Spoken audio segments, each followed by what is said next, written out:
be able to play some Asmo this week with the new update coming in tomorrow for EU, I believe, and today for NA.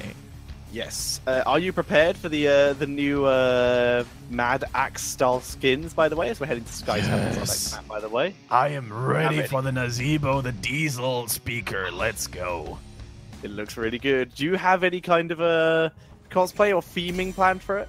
I don't think I have a voodoo mask at hand. I don't think they're available that easily in Germany, unfortunately. Anything like Mad Axe style, though? Maybe. I don't know. I would probably have to call my lady boss for it and borrow some of her makeup. I might be trying some warpaint. I mean, it's tomorrow for EU, so if we want to potentially for China commit to something, I was thinking of doing a little bit of warplane, and I have these. Let me show. Okay. Am I? Yeah. So I've got these. Where did you get those from? They're glorious. These are wrestling ones, actually. I have another pair over there that are more of the rounder ones, but I really do like these ones. These are Becky Lynch style ones. Nice. Got them from Raw in London. But yeah, that's what I'm thinking of doing. We'll discuss it after, see if we want to go with that or not. If not, then I'll do it on my stream on Thursday, and it'll be fun. Either way, big surprise, Genji's banned away. Simple as that. Yeah, CE seems to be going for that theme all the time. Just ban it out. Don't even give it to Loktar. They seem to be very, very, very, very confident in them just holding him down on the Li Ming or any other hero that's not Genji. So that certainly worked out for CE. And the Irel immediately picked up here for RPG. They decided it's time to pick the lady for ourselves. Space Goat away for RPG. How well can they use it? We shall discover very soon. Now then, what are we going to see from CE? We know they have a very solid Malthael. Yeah. The question is that what they want to pick up very early, or are they going to stick with maybe bringing out Hanzo quite early for themselves? Yeah, hard to say what the priority is right now. Now that Irel is already out of the equation for CE. Are they maybe going to pick that Malthael? As you said, so far one of the few solo laners that can hold his own or hold their own against Irel, but they go for the Phoenix once again. It worked pretty well for them last time. Alufal actually looking good this time on that hero. How about a Sonya in lane against an Irel? I guess that could work out. Spear to the face might work, but in theory, I would say Irel should out-sustain Sonya pretty convincingly. Yeah. So yeah, not too sure about that. I mean, like, again, we said any ranged hero is going to win. Or, well, not any ranged hero, but most ranged heroes most of them would sustain. And good wave there. To be honest, I wouldn't even mind a Tychus in that lane. I think Tychus has normally a really good time against Irel in general, whether he's the solo lane opponent or not. But in a lane, I could actually see him dominate pretty hard if he manages to evade the hammer, so the minigun doesn't get interrupted. I would agree. I mean, I obviously like Tychus in general. He's okay in solo lane because he actually has percentage damage, he can duel well, he has range, which means he can stay safe, he has wave clear in the form of overkill. The problem is he's incredibly gankable. That is correct. A little bit squishy until he gets later level talents. He has a very short range dash. He is very easy to move in on, as opposed to Falstad, who is a little bit harder, for example, or Sagara, who usually can stay pretty safe due to the extra movement speed of creep. All right, let's see. We've got the Hanzo. So far, I think this is probably the most standard draft that I've ever seen coming in from RPG. They pick what's reliable, and they pick what's good in general in the current meta right now.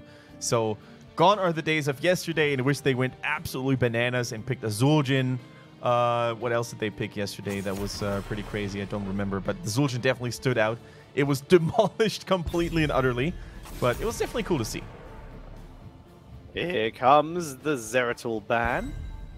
Not going to be brought out again this time. RPG feel comfortable leaving it away this time, so I should be chicken on that Urel in theory. Muradin Dahaka coming in for CE. Very tanky front line for them once again. Tanky front line indeed it is, and let's see if CE can actually show RPG how you play the Dahaka, how you rotate, and how you wait for your time to engage until the time is ripe. They still need another damage dealer. We'll see what that is in a short while. It's RPG They need main tank. A little bit of extra damage would not go remiss. Yeah. So they could, in theory, pick the Tigers themselves, burn through that big old tanky front line. Otherwise, Global's always nice. Go for a Volstad, perhaps. Not really worth an Abathur, I would say, just due to the fact that everyone is already... They don't really have a good copy target, but Hat Irel's really good. If they would, like... There's no tanks, like main tanks, who would make really good copy targets, is there? Arthas. Arthas is really amazing as a copy target? As an Abathur copy target, yeah. Fair enough. Well, they don't go for it anyway. They go for the Falstad and the Johanna. So no Abathur styles here, unless CE are doing it with a solo assassin, which is possible, actually, because double Phoenix seems like it would be pretty dope, because consistent slows being stacked. I wouldn't hate it. I mean, we all know how deadly a Muradin plus an Abathur can be as well. If Muradin was hard to kill before, he's going to be nigh unkillable after the reinforcements and supports, extra supports by Abathur. But if you know CE and if you know Alufal and how he's played Abathur up to this point, he prefers the mine build in most games. So I'm not sure if they would even consider going that route. I find that incredibly annoying. Whoa! We're going for Valor. Interesting. I hope that's Zhuyu. He is very experienced on the Valor. It is Zhuyu on the Valor. They picked another auto attacker into a Johanna. Interesting. I mean, Valor's a sort of auto attacker. Her auto attack empowers her abilities. Fair enough. Can they do it? All right. It's been a while since we last saw a Vala, especially without a double support background to keep her pampered and safe and sound. What is your take on that, Tetra? How much? I'm not sure if you're like, are you a Vala fan? Oh yeah, I love Vala. She's one of my favorite assassins. She's super fun to play because of her mobility. So I did have that right in mind. So what's your take on this Vala draft? Do you embrace it? Do you like it, or is there something left to be desired? I think she's squishy. I think she's unprotected, and I think she's going to kick ass. She's going to. Her mobility here against the composition that she's up against is going to be absolutely crazy. If they go for a multi-shot build, which I think is probably the safest considering their opponents right now, and the fact that the Q build I don't think will get too much value in terms of burst against someone like Johanna, the multi-shot build, which can build into the frost shots later on, is going to give her a crazy amount of empowerment for Phoenix. So yeah, I'm very much liking the Valor, and I think it's really should work out for them, assuming they can micro it well, which I'm interested in seeing. I expect they can. Yeah, I'm interested in seeing how well Vala is going to fare against Irel, because if you take those super fast, very mobile, long-range assassins, like Phoenix, like Vala, it's going to be so hard for Irel to actually catch them, and they will be able to kite her very efficiently. So I really want to see the efficiency overall of that front line that RPG has deployed, right? Irel being rather slow, Johanna being rather slow, no real gap closes there. What do you think? Rain of Vengeance for interrupting your abilities seems pretty good. More interrupts. So, yeah, more slows, more interrupts, more damage, of course, just consistent damage over consistent damage output. I'm really liking this. Let's see if it works out for them as we are heading into game number 2 of this 2-game series. CE currently 1-0 up versus RPG, and the map is Sky Temple. Sky Temple it is, and we're diving right into the action here. On the left-hand side, we see the blue team, known as CE, aka Challenge, with Alufal on that Phoenix again. Wind plays the Muradin again, 365 on Malfurion, KTY on that Dahaka, and Vala is being played by the man Zhuyu himself. And on the right, it is RPG with Chicken on Urel, MJ on Decade Kane, Sa playing the Hanzo, C on Johanna, and Loktar is bringing out the Falstad. And it's a Gathering Storm build Falstad. So going for more of a mage approach, a burst mage approach, rather than the classic sustained auto-attack DPS. Let's see if that's going to be enough to maybe blow up some of the backliners, some of the squishy backliners. We could even see this as the foundation of a Hinterlands Blast build, if you maybe want to lock someone down with a Blessed Shield combo from the Johanna, and then you follow it up with said Hinterlands Blast. You can deal tremendous amounts of damage, but it doesn't have to be the case. You could still go for Mighty Gust, because quite frankly, Mighty Gust is always good.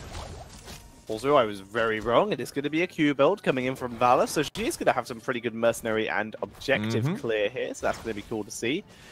And Loktar immediately moving forward on KTY. Be careful not to get turned on by stitches. KTY! Excuse me, sir? Yeah, that was interesting. So for a moment, I would see a pause, please, there, because he didn't move at all, but he was just disrespecting Falstad and his damage output there. Was he just hovering over the drag with the range, just like, come on, one step closer, Ow! But no, not this time. He just stood there, dropped a burrow, and that's it. I'm slightly confused, but got it, I guess. All right, KTY already showing us those cheeky moves. We see Chicken and Locktar now coming in for those mercenaries respectively. Both teams mirroring each other's movements here, but already look at Wind. Maybe if he gets a little bit of follow-up here, he's going to make that brave play. But no, he decides not to. It's not worth risking it. Rather push with your own minions and mercenaries and your own teammates, and maybe take down a tower or two before the enemies can even react in time. As Bush moves into the top lane, getting as much value up there as possible. They've already managed to take down one tower, looking for a second, but with this Bruiser camp, this should be depushed by RPG. The tower, will it survive though? Valor is just shooting away, pinging away the damage, and the tower will in fact fall. Yeah. We have the Monster Hunter, we have the Hungering Arrow. Zhu is going to look to build up those stacks. Luful there, going a little deep here, has to use the teleport out, otherwise he would have risked his own life. By the way, tiny detail here, you could really see a beautiful microplay, by Luful. He was using 3 repeater cannon shots on Johanna, and then with his upgraded bomb shot on the long range, he actually chose a different target and aimed it at Falstad. So he would get the bonus damage on a squishier target than Johanna. Speaking of Johanna, she's in trouble, completely body blocked and taken down here as well. Beautiful kill by CE, and I think this is already giving them a lot of momentum if you look at the experience. They're slowly but surely racing away from RPG. That they are. They're able to put on quite a bit of pressure so far in this early stages of the game. Question is, can they keep it up? As Falstad goes for the static shield, keeping himself nice and sustained. There are no lightning, there are no hammerang talents at this early stages of the game. And you already saw that Hanzo picked the exploding arrow as it was already used. Yeah, sometimes we still see the life leech on the auto attacks right at level 4, even with the mage build, but going for this talent is perfectly fine with me as well. So we see a 3 versus 3 engagement here in the top lane, dodging the scroll of ceiling. But Zuyu still very, very low. Murden now trying to distract, trying to take the pressure onto him. Hanzo tried to jump on the wall, but actually couldn't because of the roots, and they immediately capitalize on that misplay, on that blunder, and take him out. Zar goes down, MJ goes down. C is attempting to flee, but Luful is trying to prevent this. Good line, though, might prevent it. He's got the point-blank plasma cutter, but actually misses the range a little bit, so the slow does not apply. Slow didn't apply indeed. Malfurion went back to base to regenerate his mana and his health. He will be back with the team in just a bit, and look at Wind cheekily occupying here the temple in the middle to get the final shots in, and the CE already taking a major lead in terms of structural damage. Tower's gone in the middle, fort gone in the top. This is looking mighty rough for RPG to come back from. G doing a lot of damage onto these structures. Moving forwards, Chicken has to leap away from Wind, as that would have been a pretty scary lockdown. Stack not acquired there by Valor. I think he's probably on about 3, maybe 4 now. Hey, hi Falstad. That was a very aggressive fly-in. Not entirely sure what the purpose of that was. Just coming in to say, hey guys, what's up? Yeah, hey guys, I'm just popping in to say hi before I head to top lane. But he's now gone to top lane, which means he's not going to have fly available before the next objective. It'll be after a couple seconds after the objective spawns. Actually, it depends how long until the objective spawns. Yeah, the objective will spawn in a few moments from now, and I think with the tempo and the momentum that CE has built up in this game, they're definitely going to have level 10, and that is already going to be such a major advantage, as if CE even needed any more advantages, because the team has been looking so solid already. Zuyu now with a little bit of a misplay, vaulting into the scroll of ceiling, which he had already been trapped in, but no punishment here. It's only Decker Kane and Irelpot now with Hanzo in the mix. That is, of course, a totally different question. Wind begins pushing up the lanes, doesn't land the Stormbolt. That's our Chicken is able to get a little bit of counter damage, trades out very effectively. Falstad flies to mid, was looking for Phoenix there, but Phoenix has already left and rejoined his team. Rejoined his team that he has, and now level 10, as we predicted, is online. Luful in trouble, gets caught by 3 members. Is he going to get that heal that he needs? Yes, but it's too little, too late. The salvo doesn't go through either. And now with that 1 kill against them, the march towards that bottom temple is being put on hold for now. 12 seconds until Lufel will be back, and RPG can definitely be very happy about this quick little success, but they actually ignore this temple despite killing Phoenix. They value the mercenary camp a little higher, and of course they need that level 10 as well. And they do. Yrel, by the way, going for Righteous Momentum. While channeling Righteous Hammer at maximum charge, you gain 25% movement speed. And Yrel is no longer slowed while channeling Righteous Hammer. It's going to give her much more engage and positioning and fight potential is the reasoning behind this talent. In the meantime, though, it is a Hinterland Blast, Mr. Kendrick, as you had predicted. Yeah, there we go. They're Back going arrow, for the first Hinterland. damage, and there it goes. Ooh. Speaking of it, Loktar popping off with that damage that he has. Here comes the counter salvo, though. Big damage being dropped, but mostly on Yrel, who just tanks through it. Ardent Defender already used. Oh, Johanna's been a little bit overextended, but that's still a 1-for-1. Johanna for Valor. Johanna for Valor, indeed. Now look at all those health bars. They're replenishing, they're healing back up because of that fountain that they still had. And that is the significance and importance of fountains, ladies and gentlemen. If you have those tools available, you can always fall back only to reinitiate with a big healing boost a few moments later. 365 needs to be careful. Now, of course, with Loktar gaining more and more stacks, gaining more and more damage. The Hinterland spot is actually back already because he hit so many enemy heroes at the same time, reducing this cooldown greatly. They need to be careful. They could fall victim to this heavy burst at any given moment now. Loktar pinging the damage onto Win. There's the anti-healing from the Emeralds. Oh, the interrupt! On the teleport. Can they catch him? One auto attack. It's not enough. 365 with the save.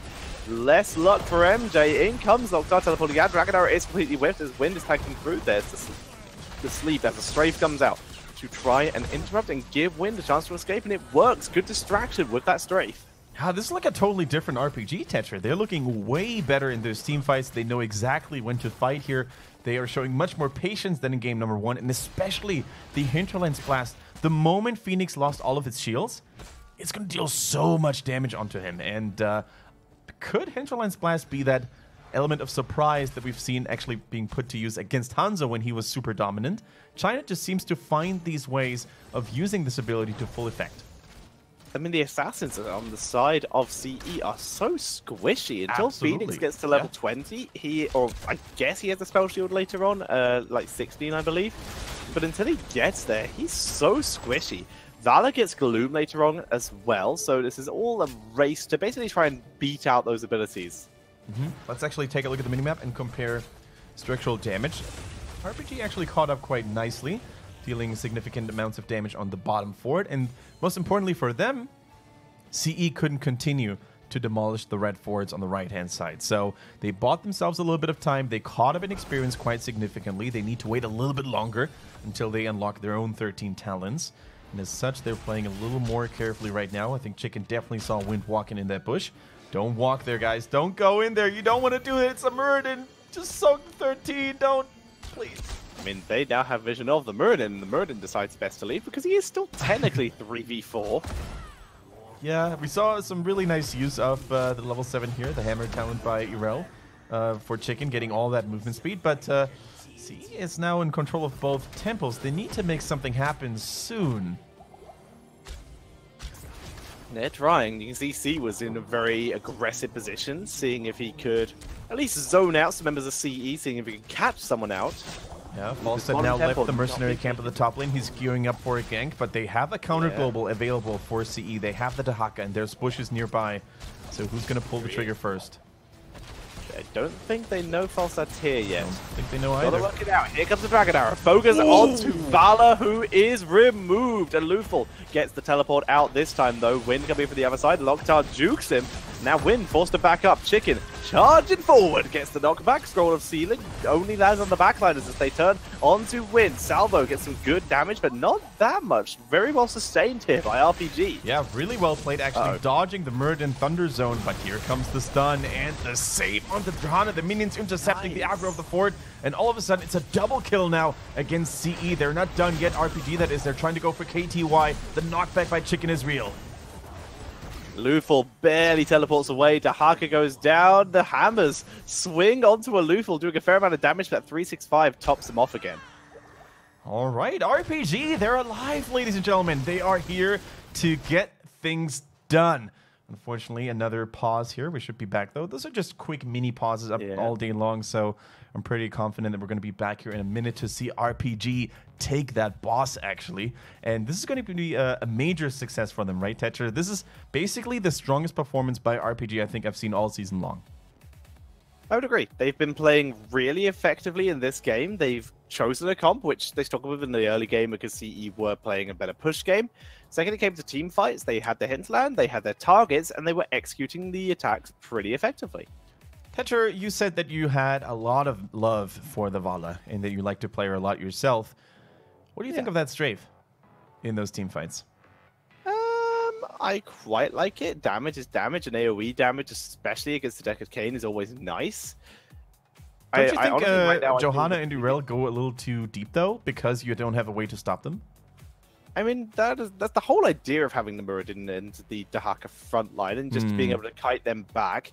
It's just not really working. Right now, the bigger issue is the fact that Vala can easily outpace Urel. Yeah. That's not too hard. The problem is, if they land one bit of CC, then Vala explodes. Yeah. And I think that was basically the story for the entirety of those team fights. You basically saw a beautiful Hanzo arrow in there, and the moment that Hanzo arrow was flying, Lockjar flipped the switch, and he immediately dropped down the Hinterland Blast combo as the follow-up. And I think this combo is really hard for CE to deal with because they have a Malfurion, right? There's no panic button for him, no Divine Shield. There's no Ancestral Healing that he can pop in advance. So they really counter not only the healing type of CE, but they also find those squishy backliners, like you said. And I'm not sure if CE had been 13 for that team fight because the Gloom on Vala maybe could have made a difference. But before those tools, those defensive tools are available for those assassins, I think they're going to have to be mighty careful when facing the comp of RPG, which makes a lot of sense. Their drafting right now is much more stable than before. We're back into the game here. RPG, they are going to be able to take this boss without too many difficulties. In the meantime, CE move up to top lane. They're going to try and steal away the Bruiser camp of RPG. Yeah. Can they do it fast enough? You can see Hanzo was thinking about rotating up there. It's like they're not going to move in. They might have made it there if they had rotated instantly, but deciding against it instead. Hanging around mid and bot lane. Temple shots already coming in. They're going to grab some Siege Giants to empower this boss. That they do, but you can really see how the entire map is now slowly getting painted in red. That's how many Siege Giants and boss camps they were able to seal away from their opponents. All the rig abilities, bar the Ardent Defender, are currently ready for RPG. So even if CE wanted to fight back after this boss, they should be well equipped to deal with it. In the meantime, they are using the global play here by Lockjar to the fullest. And they're dealing with those CE minions and the mercenaries quite handsomely. Cleaned up, like you said, very nicely. Falstaff does the same in the top lane, meaning that neither team is going to take keep damage, at least yet. But with that top fort still, well, barely up, this would mean next temple phase would be more advantageous for CE. As such, RPG react, they take down the advantage that CE has, removing that top fort. This means that now RPG, they have the level advantage. They are even on structures. They are dodging Wind coming in. If they can kill him, they'll be ahead on heroes. As Wind has to drop the avatar here. In comes both Lockstar and KTY, but KTY is dodged. In comes the tongue onto the backline. Deckard Cain in danger. Chicken is dropping low. The targeting from RPG is beginning to suffer, but instead they're finally able to regroup up around Deckard. Both teams very sustainy, very hard to take down. You could see that the Urel actually absorbing a lot of the damage. Malfurion there popping the Tranquility as well. And now it is RPG who's trying to maybe reinitiate. They still have the Hanzo era available. They still have the false set Hinterlands Blast as well. Those are the two blow-up tools that they haven't used in that team fight because they couldn't find the right angle on it. Both teams looking for their opportunities still. Heroics, Blessed Shield, and the Ardent Defender were burned, as well as Avatar, Tranquility, and Isolation. Isolation is back pretty shortly, as is the Blessed Shield. Yeah. So it is possible for another team fight to happen once this next objective spawns. All right, CE is posturing up here. They're trying to set up for a gank, for an ambush, but RPG yet so far hasn't really spotted them. We actually saw the cameraman, and CE is walking right into it. They're popping all over the place on the Johanna here. A beautiful salvo. Is it going to be enough to kill him? No, it was interrupted, actually. The Blessed Shield did get the interrupt. Iron Skin, C survives. So another isolation exchanged for the Blessed Shield here this time in the Dragon Arrow.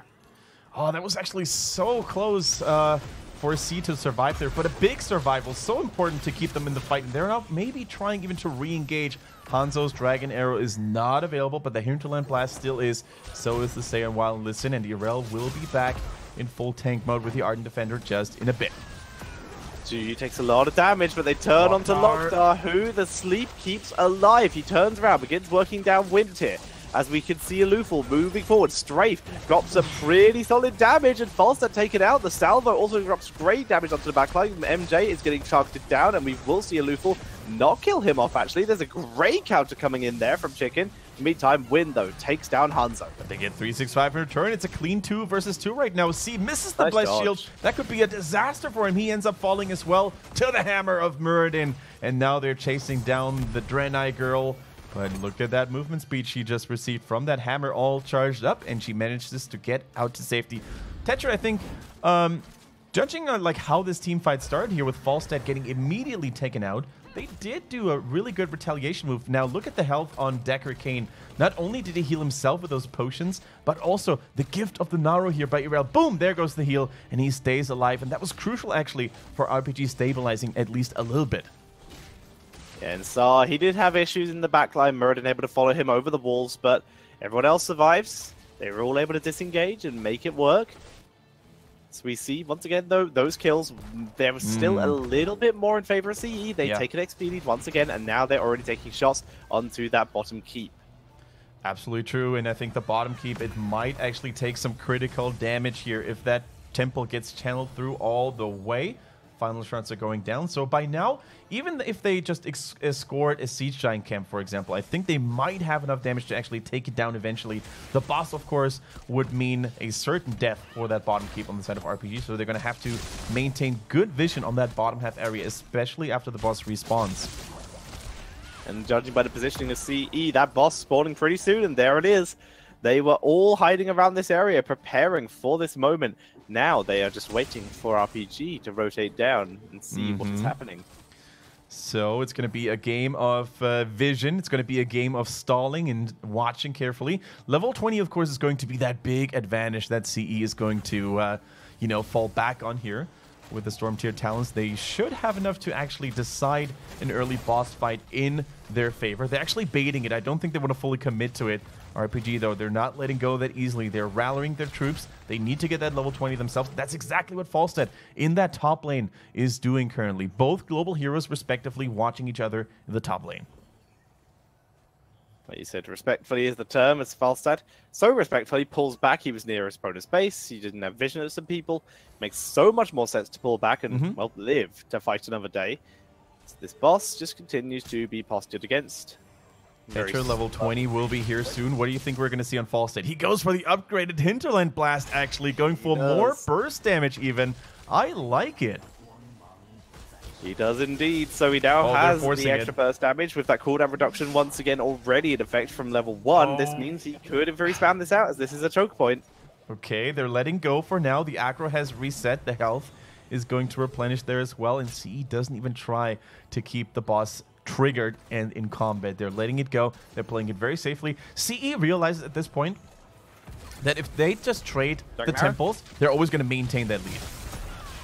Dragon Arrow came out, did not get much value. Instead, they're now trying to turn onto Wind, who's dropping low. He dwarf tosses out. Great drag onto Lockdar, who turns around and just Hinterland Blaster Hacker, who goes down. Now they're moving forward, trying to get someone else as well, but the damage from Alufal is too much. And RPG, this push is over. For a moment, I actually thought RPG had that one banged as well, with the Muradin dropping so low. The anti-healing was really good as well from Decker Kane and the Emerald Cube, but Muradin refused to die for now. But we're going to take another look at that replay here. Look at Muradin's escape, so clutch, so close from that second Thunder Zone proc actually on Thunderclap, and they just blow up Tahaka with that Falstad damage.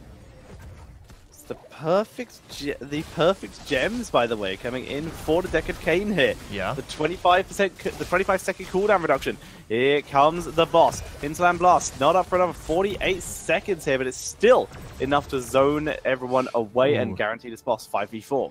Good salvo there by Alufal, dropping Hanzo and Decker Kane, most importantly, very, very low. But without the Dehaka, there's nothing CE can do. And let's see how desperate RPG is. Are they willing to fully commit to this boss push? I don't think they're brave enough yet. They realize, you know what? We're not that desperate. We still have all of our keeps. Why don't we just take temple control and actually swing the tide of battle, the balance of power around by taking down a keep potentially of CE in the middle lane? And that keep is taking the shots. Can CE do anything about it? They've grouped up 4 members already.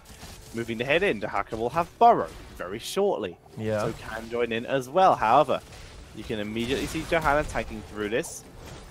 Urel is not with her allies and is not with the rest of RPG, so CE realizes that they're currently in numbers disadvantage. How quickly is Irel willing to rotate? See on that Johanna, he's still holding the front line. He's still trying to keep that temple in neutral control status. MJ taking a lot of damage. In comes Dehaka from the other side as MJ is just getting completely focused down. Hits a land blast. Only really, it doesn't in fact hit anyone as MJ is dropped low. They're still able to kill off Phoenix though. The Ardent Defender so good on Chicken, keeping him alive as Johanna goes so aggressively. Good isolation. Indestructible pops though, keeping him alive. Sar has been pinging great shots from above, keeping himself way out of danger while doing crazy damage. So much so that Win nearly dies, but the scatter arrows do not land. They do not land, but once again, another one skirmish for RPG. They hold their position right now. They force Dehaka to deal with those siege giants in the bottom. Actually, more than Dehaka, 3 members of CE taking care of that. And that means they're probably going to have an opening in the top half. They're going to finish this temple. They're going to maybe even deal some critical damage onto the top keep. I'm not really sure how many towers there are left. Okay, I don't think they're going to get it entirely. But RPG, Tetcher, they're doing it. They're looking mighty strong with that high burst damage comp. Especially Hanzo and Falstead, in my opinion, are working so well together. They really are. It's working out, at least for the moment. CE might once again get played ruined, have RPG play Ruiner against them, and will really struggle to once again extend themselves away from that center of the pack. As RPG move forward, first keep is acquired. There it is. That is the first point of permanent damage now achieved for RPG. And the underdog, the biggest of underdogs in HGC China, it's currently looking like they're able to pull it off against a weakened CE. We talked about this so much before the series started. They're not really looking that great. They have their issues both in drafting, team synergy, finding an opening, finding a way to close out those games reliably. And this could be the fight over this mercenary camp. Are they willing to commit to it? CE, that is. There's a choke point. I'm not sure if I want to fight there against a Hinterlands Blast Falstead. Still on 12 seconds cooldown if they did want to. Now will be the time, and in fact, Wind moves on to the point.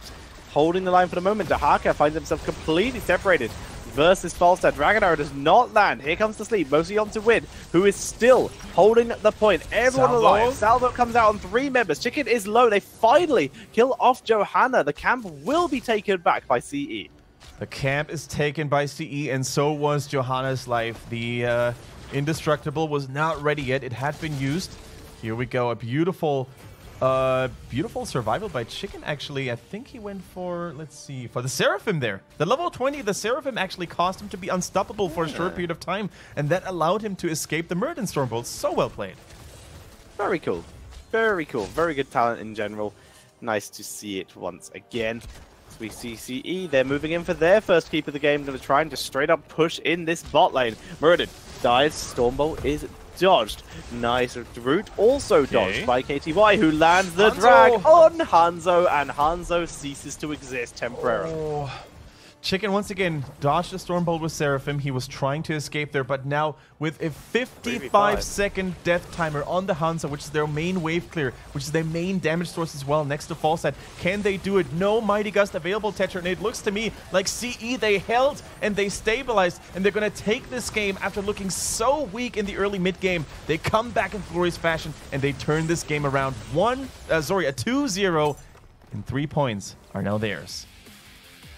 Nicely played by CE, taking the 2-0. This is going to move them up to 10 whole points. That's very nice in terms of getting them away from the bottom of the table. They're still behind, though, in terms of the top of the table. They've only just managed to overtake KT and Team Nut, and Team Nut still have another series to play.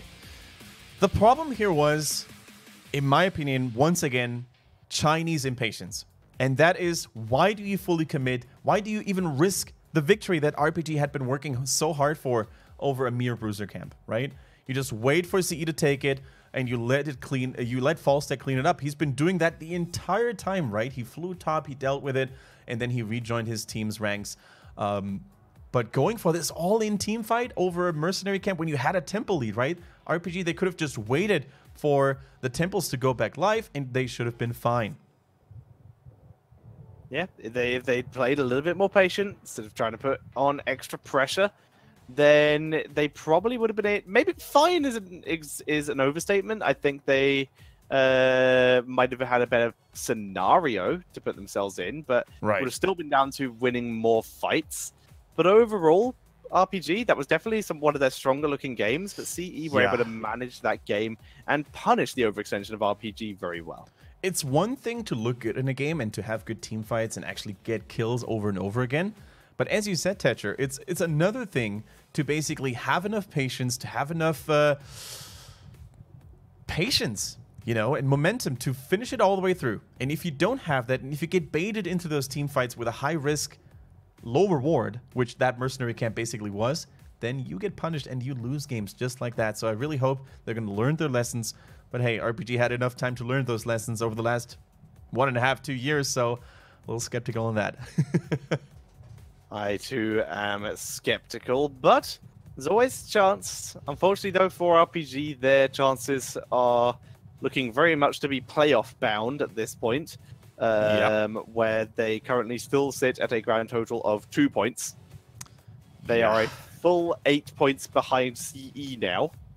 And they really needed those points because A-Team is starting to get those points in against pretty formidable opponents. A-Team is definitely a team that you can see some learning progress on, right? Some improvement on, but RPG seems like a lost cause at this point. RPG, they took it their second. They have 2 1-1s, whereas the A-Team, they actually have a victory over RPG. So they've been able to take a couple points, and they stole that's all they have, basically. RPG has 2 1-1s, and A-Team has 1-1-2-0. Right. And here we see how close of a game that was, ladies and gentlemen. A 9-9 in terms of kills, in terms of hero damage on the second from the bottom here, 290k to 255. So actually, RPG was out DPSing their opponents. They were actually out macroing them. They had a structural advantage. They were towards the end, but they threw the victory away because of those reckless engages over a mere bruiser mercenary camp. And this man gets his second MVP vote. Wind has been doing it again on that Muradin. He's been killing it and kicking it. And quite the mountain here. Quite the mountain for their opponents to overcome. But there's still so much improvement, so many mistakes made by CE that I think that if they were to play those mistakes against another team, like the one, like BTG, like even Team Nut, I really don't feel good about their chance of winning. Like, I think if this CE from today went up against current Team Nut, then... Oh, wait, they do! They do go up against Wait, are they going to play them later on? They are. That's game game number 7 out of 8 today. So, that's pretty amazing. Yeah, so I guess I will find out if my theory is correct, where I think that's a minimum of 1-1. Yeah. If CE play the way they are and Team Nut look okay, which we'll find out if Team Nut look okay, because they are coming up next against the A-Team. But first, Tiger is going to show us some replays to break them down. Absolutely true. And I love the fact that you brought up this matchup later on, Tetra, because Team Nut, not only do they have you know, the fan sympathies out there, I wonder why, but they also have improved so much during the current season, right? They have shown us fantastic play, especially by players like Fei, who really have adapted very well to the Irel meta. I think Fei, up to this point, has been the deadliest of Irel we've seen yet, despite KTY also playing really well with that hero in general on the side of CE. But yeah, let's see how that's going to go. But back to this replay, we see an engagement coming in here by RPG. And if you look at the experience count, ladies and gentlemen, you see a 3-level disadvantage for RPG. But at this point, they're already down so much core health and so many bell towers. If you look at the minimap there, it's currently 4 bell towers to 2, that I think they just have to keep on fighting. Because if they let CE take control over the map even more, they're never going to recover. They don't have the time to wait for 13. But I don't know. It's hard to make that call, to be honest. European, Korean teams, NA teams, they probably wouldn't have done it. But we're in China, and things work a little differently here. I think that's basically it's good enough to put on a t-shirt. We're in China, things work a little differently here, and it's just a picture of Nova. As we see the silence is placed down really conveniently, like you said. This is just a really solid positioning for RPG that just gets so short of working out. Exactly. And then, you know, despite them looking for a fight, they didn't even choose the perfect location, because if you look for it, CE has so much room to maneuver, right? They can, you know, basically set up that concave for Phoenix and the Greymane to shine in. And in that choke point with Muradin holding and keeping the doors shut, it's just almost impossible for Diablo to find this angle to engage on. And he's trying. He sure is trying to find the angle. You can see he's actually got a pretty decent charge, but it's on Uriel, who is currently Argent defendering, which means if he charges, it's not going to get the value. In fact, it's going to get anti-value, which I was going to explain anti-value there, but I have faith in the audience to know what that is. And I'm going to try and think of a better sentence while I fill for time with this explanation of my previous mistake, which you never even saw. As Muradin is already silenced, he's trying to hold the line, and really does. Oh, careful now. Double tap, get it back in. Nice. And Tiger's on fire. He knows how to solve those problems himself. Fantastic. And he does. Yeah, Tiger masters the touchscreen. Yes, really good VP here, and this actually, I think, allows them to at least kill Phoenix, right? Yeah, let's see if they get anything. I think they might get the Phoenix, but I think they might suffer after it. Tiger's also a master of drawing, so we don't really know what he's trying to tell us with all those arrows and lines. Fortunately, we don't have the script there, so we're trying to figure out ourselves. But as you said, the VP was really decent there, but I don't remember it being actually too strong in terms of actually killing heroes. Yeah, they do get Phoenix. Wind actually escapes over the wall, but I think the rest are mostly able to disengage. Yeah. Like, there's so few actually engage abilities left. Like, look at the two heroics that are left for RPG. Yeah. They're both disengage heroics. Exactly. Sometimes you can use the repulsion, of course, to the wave of force, of course, to trap someone and knock them closer towards your team. It can be used for engage. You can use the setup for a wombo. In theory, you could also use it to destroy your own core, as we have seen. Oh, man, don't even remind me on that. A few days ago, for those of you who weren't able to watch it, guys, RPG was playing on that very map on Towers of Doom, and they were they were down to 1 core HP, and what happened was they defended against the Mercenary, and unfortunately, with a big repulsion, their own Li Ming catapulted the Zappers over the death line and executed the team. That was a great Bible thumb moment. Unfortunate, to say the minimum there. But here's actually where CE is fighting back, you know, with the Tranquility doing a lot of work, and of course Zuyu being quite hard to take down in the first place, in the Greymane there as well. And RPG is getting a little too greedy here. Now all the cooldowns are ready, of course, as well for CE. And they're going to bounce back and fight back. And RPG, unfortunately, despite getting an early kill onto Phoenix, simply because they don't have enough damage potential in that game, and also they're still not scaling as well with a 2-level disadvantage, they don't manage to get any more kills and get a decisive and long-lasting victory. Look at Wind, 4 versus 5. He feels so confident, no chills given, and he jumps in like an absolute mad dwarf. Static, healing static, pretty good talent, yo, which is what his level 13 for those who are not familiar with the Muradin. He's just leaping in, getting all of that healing. In the meantime, 365 getting the Moonfires, which is actually topping off Zuyu, which is what's allowing them to potentially turn this round. All right. And that was pretty much all she wrote. I think we analyzed enough of that play. Let's see if Tiger has anything left to add. Yeah, he's probably highlighting the fact that RPG was already so low on core health that they basically had to continue trying to get those kills. But now we see KTY just tanking through it all. Saw running out of mana, running out of juice, so no more escaping here. And look at Zuyu, by the way, in that Worgen form. He's dealing so much damage onto the enemy team's backline. It's absolutely absurd. I'm going to bet you Tiger has a clip from Game 2 as well. As we see Locktar. Locktar flees. He does not get out, thanks to Zuyu chasing him down. And here we move to map 2. Yes. Tiger likes to take his time and break it down. He's a tenacious predator. He doesn't let go of his prey that easily. And in that case, I think the prey is us. Yes, we are the prey. Yes.